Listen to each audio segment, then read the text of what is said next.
जो मुस्कुरा रहा है उसे दर्द ने पाला होगा, जो चल रहा है उसके पाँव में छाला होगा। बिना संघर्ष के इंसान चमक नहीं सकता, जो जलेगा उसी दिए में उजाला होगा। संघर्ष क्यों बचे संघर्ष से?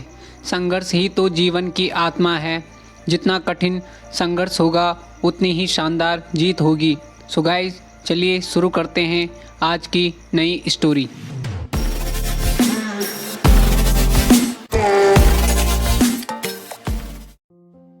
एक बार एक किसान भगवान से बहुत ही नाराज हो गया।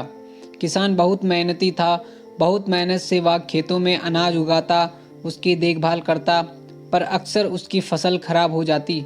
कभी सूखा पड़ जाता, कभी बाढ़ आ जाती, कभी तेज धूप, कभी आंधी, कोई ना कोई कारण बन ही जाता कि उसकी फसल खराब हो जाती।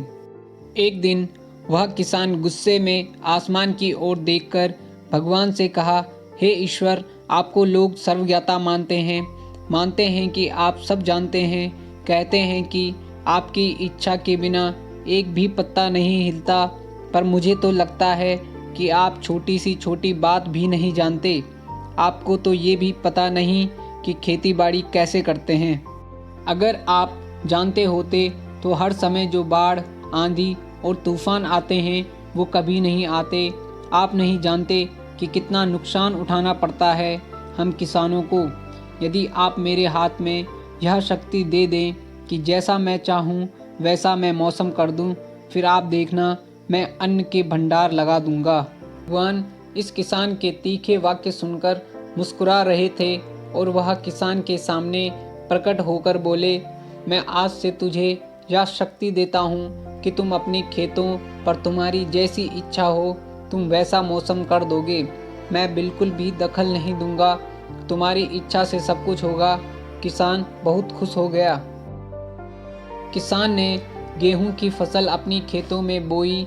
जब उसे लगा कि खेतों को धूप चाहिए तो खेतों को धूप मिले, जब पानी बरसना चाहिए तभी पानी बरसा। आंधी, तूफान, बाढ़ कुछ भी उसने अपने खेतों पर आने नहीं दिया। किसान के खेत में इस वर्ष ऐसी फसल हुई जैसी कभी नहीं हुई थी। हरी भरी लहलहाती फसल, मन ही मन वह बहुत खुश हो गया और सोचने लगा, अब सबूत के साथ दिखाऊंगा भगवान को कि इसे कहते हैं शक्ति का सही उपयोग। मेरी सफलता देखकर उन्हें अपने नियम जरूर बदलने पड़ेंगे। कुछ दिन गुजरे, फसल कटने को तैयार हो गई। किसान बहुत उत्सुकता के साथ फसल को काटने लगा, पर जैसे ही उसकी नज़र गेहूं की बालियों पर गई तो उसने अपना सिर पीट लिया और रोने चिल्लाने लगा। गेहूं की एक भी बाली के अंदर गेहूं का दाना नहीं था, सारी बालियां अंदर से खाली थी। किसान बहुत दुखी हो गया। उसने भगवान को रोते हुए फिर पुकारा, हे प्रभु, तुमने ये मेरे साथ क्या किया? क्या तुमने मुझे कोई सज़ा दी? भगवान बोले, पुत्र, ये तो होना ही था। तुमने पौधों को संघर्ष करने का मौका ही कहाँ दिया। ना तो तुमने उन्हें आंधियों से जूझने दिया, ना तेज बारिश से सहने दिया और ना ही धूप में तपने दिया। एक भी चुनौती का सामना तुमने उन्हें नहीं करने दिया, इसीलिए सारे पौधे अंदर से खोखले रह गए। जब आंधी, तूफान, तेज बारिश और धूप पड़ती है तभी ये पौधा अपने अस्तित्व को बचाने के लिए संघर्ष करते हैं, और इसी संघर्ष से एक बल पैदा होता है जिसमें शक्ति होती है, ऊर्जा होती है, और यही ऊर्जा पूर्ति तेरे गेहूं के दानों की तरह जो नहीं फूटी। तूने उन्हें कठिन परिस्थितियों से गुजरने ही नहीं दिया जहां उनके अस्तित्व का जन्म होता। सारी बालियां इसीलिए खाली हैं, इसमें एक भी गेहूं का दाना इसलिए नहीं है क्योंकि तुमने अपने पौधों को संघर्ष कराया ही नहीं। याद रखिए, स्वर्ण में स्वर्णीय आभा तभी आती है जब वह आग में तपने, गलने और हथौड़े से पीटने जैसे संघर्षों से गुजरता है। कोयले का टुकड़ा हीरा तभी बनता है जब वह उच्च दाब और उच्च ताप की मुश्किल परिस्थितियों से गुजरता है।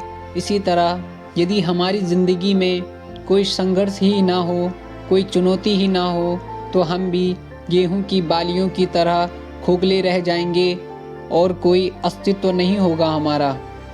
विपरीत परिस्थितियाँ, चुनौतियाँ, समस्याएं हमें और अधिक निखारती हैं। यदि जीवन में कठिन परिस्थितियाँ और चुनौतियाँ आए तो घबराना मत, बल्कि सामना करना, विश्वास करना कि आप और अधिक निखर जाओगे और अधिक मजबूत बन जाओगे।